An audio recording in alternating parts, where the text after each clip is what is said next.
Bharatiya Janata party के संसदीय दल के अध्यक्ष के नाते मुझे इस बात पर गर्व है कि संसद के इन चारों सदस्यों ने, सुषमा जी, अरुण जी, अनंत कुमार जी और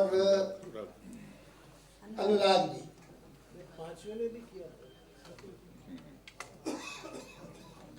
राजनाथ सिंह जी ने यहाँ बैठ करके जितना कुछ कर सकते थे बहुत किया, लेकिन मैं समझता हूँ कि इन चार नेताओं के नेतृत्व में यह जो जम्मू कश्मीर के साथ भारतीय जनता पार्टी का जुड़ाव डॉक्टर मुखर्जी के समय से रहा है, उसमें ये जो तीसरा अध्याय जुड़ा, उसके लिए हम सब गर्व कर सकते हैं, इन सब का अभिनंदन कर सकते हैं।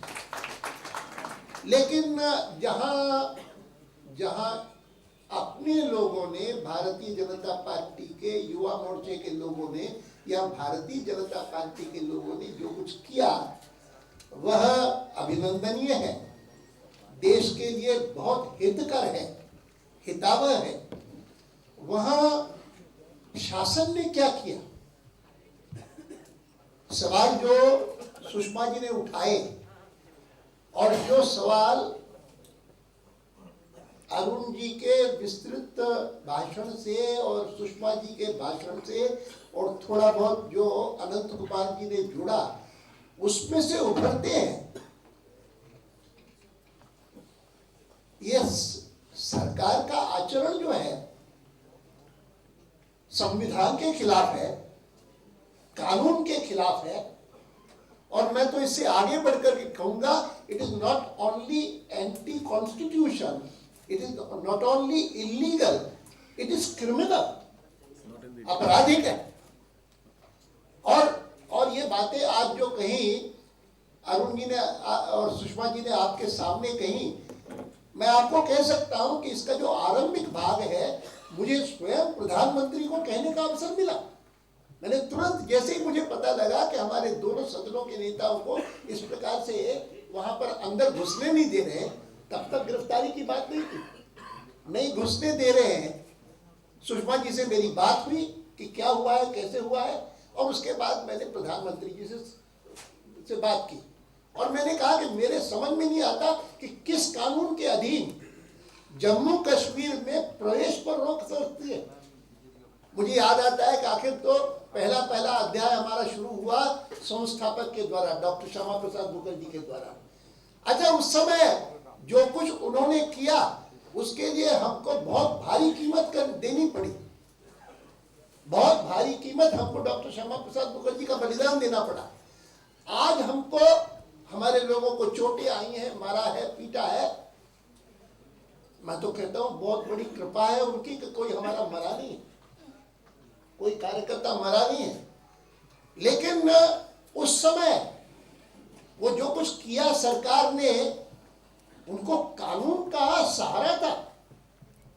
उस समय एक, चाहे कानून असंवैधानिक हो था, लेकिन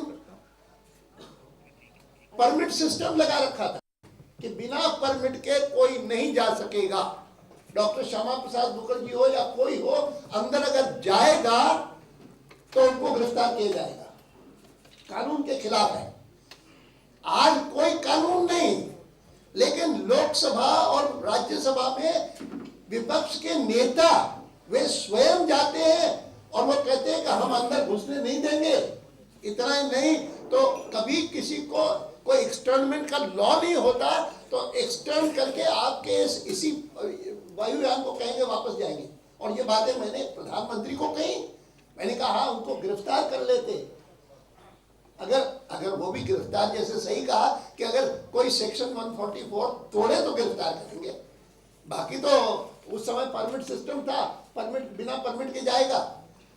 मैं समझता हूं कि what has happened in Jammu and Kashmir to deal with Bharatiya Janata पार्टी's campaign or move to have the tricolor hoisted at the Lal Chowk is something which is totally indefensible.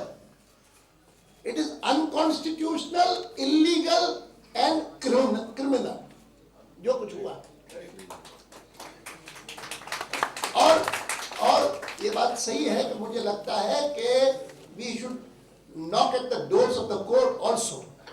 in respect of some of these. ये कैसे हो सकता है? 64 लाख रुपए खर्च हुए, जिन लोगों ने 64 लाख रुपए खर्च करके और स्पेशल ट्रेन किया, और ये उस ट्रेन को ऐसे वापस करेंगे? कौन सा लॉ है, कौन सा कानून है?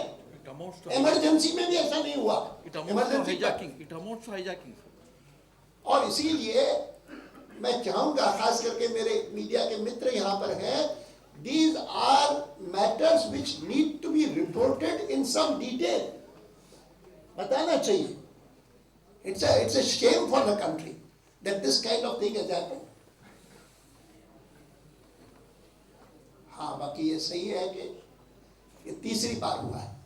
दूसरा जो है, डॉक्टर जोशी जब गए थे तब सौभाग्य से इस प्रकार की कोई बात नहीं हुई, लेकिन पहले में हमको बहुत बड़ी कीमत चुकानी पड़ी, और इस तीसरे में जो कुछ हुआ है वह शासन के स्वरूप को, प्रकृति को उजागर करते हैं।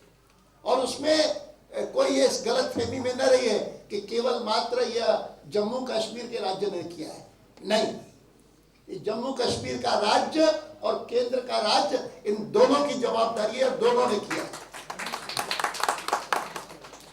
और प्रधान यहाँ आकर के वहां के मुख्यमंत्री, गृह मंत्री से मिलकर के उन्होंने सारा किया है, बात करके किया है।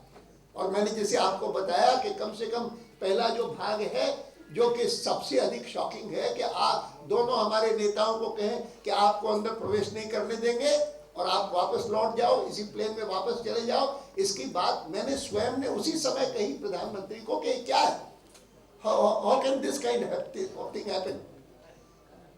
लेकिन मैं समझता हूं कि जिस समय अनुराग जी ने और पार्टी ने इस प्रकार की यात्रा डॉक्टर मुखर्जी के जन्म स्थान से लेकर के डॉक्टर मुखर्जी के बलिदान स्थान तक करने की बात सोची, तब ये कल्पना नहीं थी कि इसके इतने पहलू हो जाएंगे और इतने परिणाम निकल जाएंगे।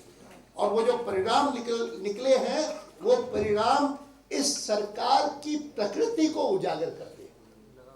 उसके वास्तव में वो किस हद तक जाते हैं। जैसे इमरजेंसी के बारे में लोगों को जानकारी नहीं है बहुत। आज मेरे पत्रकार बंधु यहाँ पर बैठे हैं, मैं उनको कहता हूं कि अगर इमरजेंसी के बाद गलतफहमी में उस समय की सरकार ने चुनाव न करवाया होता 77 में, तो हिंदुस्तान से इस बात की पूरी संभावना है कि आज हम लोकतंत्र में नहीं होते। जिस प्रकार से मैं आपसे बात कर रहा हूं, वैसा नहीं कर सकता, लोकतंत्र समाप्त हो जाता, इस बात की पूरी संभावना थी। और जो उस समय अमेंडमेंट हुआ था कॉन्स्टिट्यूशन का, वह कॉन्स्टिट्यूशन का पहला अमेंडमेंट तो इसी उद्देश्य से था कि जितने प्रावधान इमरजेंसी के दौरान में मीडिया के बारे में, चीज को फिर से नहीं दोहराता हूं, लेकिन मैं मानता हूं कि आज की सरकार का जो स्वरूप है वो इतना भयंकर है, और वो भयंकर स्वरूप उजागर हुआ है इस सारे प्रकरण में। और इसीलिए केवल मात्र भ्रष्टाचार के साथ लड़ना नहीं है, केवल मात्र जो लाखों करोड़ रुपए विदेशों में जमा है विदेशी पूंजी के रूप में, उनके लिए लड़ाई नहीं करनी है, लेकिन वो सब जो है वो इसी सरकार के साथ जुड़े हुए हैं। ये भ्रष्टाचार के मामले भी और ये विदेशी बैंकों में जमा पूंजी भी, ये सब इसी सरकार के साथ जुड़े हुए हैं। और वह सरकार लोकतंत्र के बारे में जो रवैया रखती है वो उस समय उजागर हुआ था इमरजेंसी के दौरान, लेकिन इन 2-4 दिनों में और भयंकर रूप से सामने आया है। हमको उसके विरुद्ध एक सतत युद्ध लड़ना है, ये समझ करके चलना चाहिए। मैं एक बार फिर से जिन लोगों ने इस अभियान को सफल किया और जिन लोगों ने उसके लिए कष्ट सहा, चोटें सही, और कुछ लोग तो अस्पताल में अभी भी पड़े हैं, उन सब का अभिनंदन करता हूं और विश्वास करता हूं। मैं आपको बता सकता हूं कि अभी मैं कहूंगा अरुण जी को कि इनके पास एक टेलीफोन छोटा सा आया, वो भी बता दें।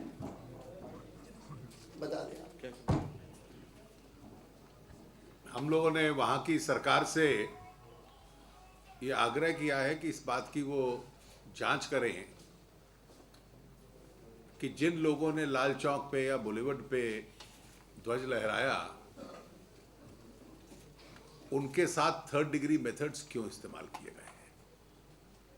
मेरी अभी वहाँ के मुख्यमंत्री जी से भी बात हुई है और मैंने उन्हें कहा कि अगर इस प्रकार की घटना सच है, और दो साथी तो वो हैं जो हमारे साथ, सुषमा जी मेरे साथ प्लेन में आए हैं जिनके फ्रैक्चर्स हैं, और फोर्टिस में दाखिल है, और फोर्टिस में वहाँ एम्बुलेंस में एयरपोर्ट से सीधा गए हैं।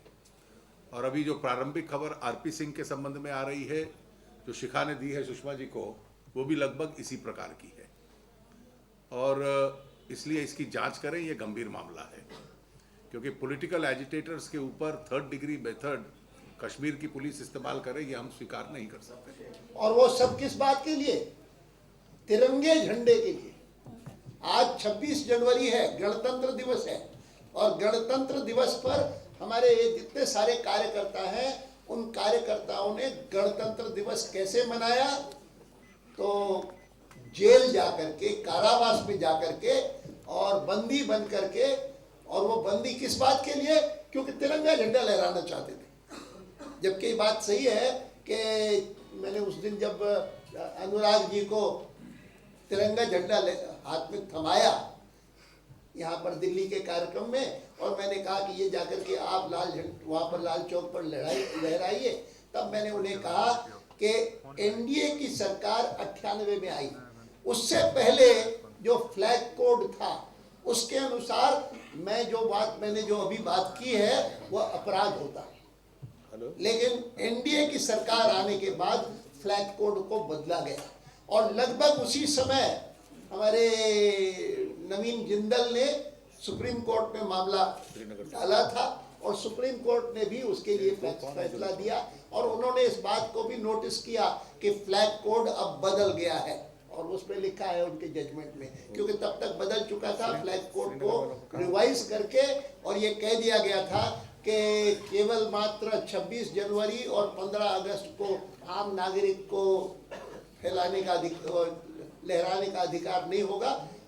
कभी भी कर सकता है, कभी भी लहरा सकता है, लेकिन सम्मान के साथ। अन्यथा उससे पहले की स्थिति ये थी कि जो हमारे क्रिकेट मैच में भी लोग लहराते थे ना, तो उसको भी पकड़ा जा सकता था कानूनी तौर पर। Technically that was also an offence, लेकिन कोई पकड़ता नहीं था, ये बात अलग थी, लेकिन वस्तुस्थिति ये थी।